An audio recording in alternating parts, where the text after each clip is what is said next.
قطع حبل الوصال بين الطرفين. الجزائر تعلنها قطيعة توقعها العالم قبل 50 عاما، وجاءت اليوم بشكل لم يفاجئ الكثير. المغرب والجزائر في قطيعة دبلوماسية بعد سنوات من التوتر والمهاترات، انتهت اليوم بخصام ولم تنتهي القضية إلى الآن، بين اتهامات من الجزائر للمغرب وغزل مغربي أخير لم يصل لأرض الجزائر أوقف كل التكهنات حول نوايا الصلح ليعيد فتح القصة القديمة المتجددة بين البلدين. الجزائر والمغرب، القطيعة المؤجلة. اتهامات وصفها البعض بالقوية وجهها وزير الخارجية الجزائري رمضان العمامرة للمغرب، فقد خرج العمامرة في مؤتمر صحفي يوم 24 من أغسطس ليعلن بشكل واضح قطع العلاقات الدبلوماسية مع المغرب وسحب سفير الجزائر من العاصمة المغربية الرباط، مع توجيه العديد من الاتهامات للدولة الجارة. فالعمامرة لم يذع ذلك التصريح فقط، حيث أوضح عدة أسباب أدت لتلك النتيجة. الوزير الجزائري بدأ مؤتمره بقوله أن الجزائر ترفض الخضوع لسلوكيات وأفعال المغرب، مؤكداً على إدانة بلاده لتلك السلوكيات بقوة، ولم يتوقف عند هذا الحد، فقد أوضح أن الجزائر تتعرض لحرب إعلامية وصفها بالدنيئة والواسعة، واتهم بشكل مباشر أجهزة الأمن والدعاية المغربية. كما أعاد العمامرة التأكيد من جديد على أن المغرب يقدم الدعم لشعب القبائل بهدف انفصالهم عن الجزائر. ولعل أكبر الاتهامات التي وجهها الوزير الجزائري كانت تدور حول الحرائق التي شهدتها البلاد مؤخرا، فاتهم فيها المغرب بالتعاون مع منظمتي الماك ورشاد المصنفة على لوائح الإرهاب الجزائرية. كما أكد العمامرة التقارير التي ظهرت قبل مدة حول تجسس المغرب على شخصيات جزائرية عبر برنامج بيغاسوس الإسرائيلي، متهما أجهزة الاستخبارات المغربية باستخدامه، على الرغم من نفي المغرب لتلك الاتهامات قبل مدة. تصريحات العمامرة لم تأتي مفاجئة للكثير، فقبل أيام قليلة فقط خرج الرئيس الجزائري عبد المجيد تبون ليتهم المغرب هو الآخر بأفعال عدائية ضد الجزائر، وهو الاتهام الذي رد عليه ملك المغرب محمد السادس بقوله أن عملية عدوانية مقصودة تحاك ضد بلاده، وذلك من طرف أعداء الوحدة الترابية على حد وصفه، دون أن يسمي الجزائر بالاسم، وهو التصريح الذي وصفه البعض بالرد الصريح على الرئيس الجزائري. تصريحات وقطيعة رسمية بدأت دون عودة تعيد لنا فتح ملف العلاقات الشائكة بين الجزائر والمغرب. ولنفهم كل التفاصيل دعونا نعود لنقطة البداية لنعرض لكم الخط الزمني الكامل لتعثر علاقات الجارين. توتر وخلاف وحتى مواجهات عسكرية، وفي أحسن الأحوال بين البلدين كان الفتور هو سيد الموقف. فمنذ استقلال الجزائر عام 1961 لم يكن المشهد مطمئنا بين الجارين، ففي بداية الأمر وصف المغرب بالمؤيد لاستقلال الجزائر، لكن ذلك التأييد سرعان ما تحول لتوجس، حيث بقيت القيادات الجزائرية تتخوف من العلاقة مع الرباط، خصوصا بعد مطالبات الأخيرة بمنطقتي بشار وتندوف والتي كانت تخضع تحت الحماية الفرنسية.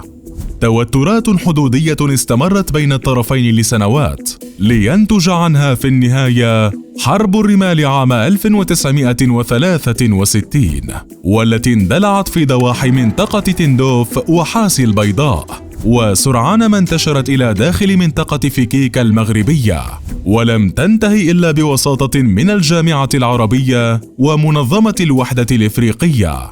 ورغم وقف إطلاق النار والهدوء، إلا أن التوتر في العلاقات لم يتوقف أبدا، وتكرر بقوة بعد المسيرة الخضراء التي ضم 350 ألف مغربي اتجهوا نحو الصحراء الغربية عام 1973، وذلك على خلفية نية إسبانيا الانسحاب ومحاولة المغرب الاستحواذ على تلك الأراضي التي تعود تاريخيا لها.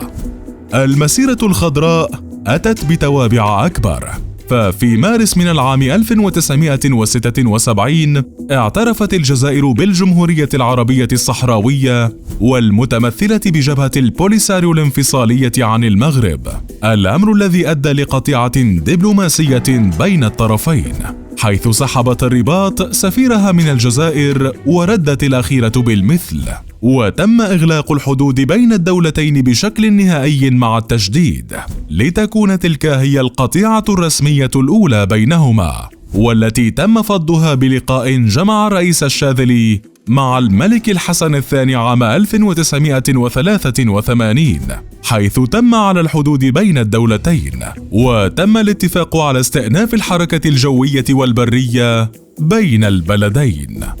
عاشت العلاقة بعد ذلك حالة من الدفء، حيث سجلت عدة زيارات بين البلدين لشخصيات بارزة، كان أهمها زيارة ملك المغرب للجزائر عام 1988، وذلك ضمن مشاركته في قمة للجامعة العربية، إلا أن العام 1994 حمل معه قطيعة جديدة، حيث أوضحت الرباط حينها انزعاجها من تصريحات الرئيس الجزائري بوصفه أن هناك دولة محتلة بشكل غير قانوني في إشارة للصحراء الغربية، الأمر الذي أدى لعودة التوتر والفجوة من جديد. وجاء هجوم مراكش في ذات العام لتفرض المغرب التأشيرة على الجزائريين للدخول لأراضيها، ثم اتهمت أجهزة الأمن الجزائرية بالوقوف وراء الهجوم. في يوليو من العام 1999 حضر الرئيس عبد العزيز بوتفليقة جنازة الحسن الثاني بالرباط، لكن بداية المصالحة هذه تباطأت فجأة في أغسطس من ذات العام بعد مذبحة خلفت 29 قتيلا في جنوب غرب الجزائر. اتهمت الجزائر حينها المغرب بتسهيل تسلل مسلحين إسلاميين، وعادت بعدها العلاقات لحالة من الشد والجذب، حيث عقدت سلسلة اجتماعات في العام 2005. وفي يوليو من العام 2011 أعيد فتح الحدود البرية بين الطرفين، وأكد الطرفان نيتهما في تطبيع العلاقات، لكن العلاقات الدبلوماسية بينهما لم تعد لشكلها الطبيعي حتى أواخر العام 2019،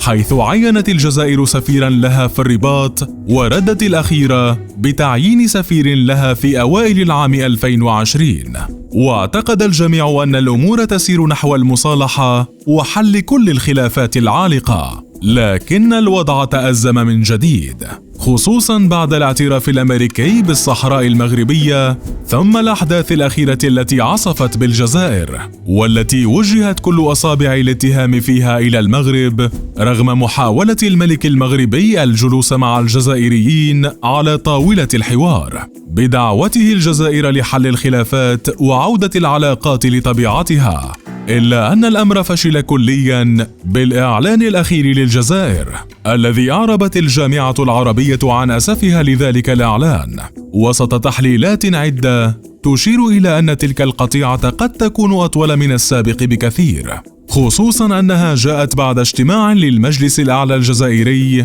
الذي ترأسه تبون، ما يؤكد أن الماضي ذهب ولن يعود، والقادم قد يكون أسوأ بكثير.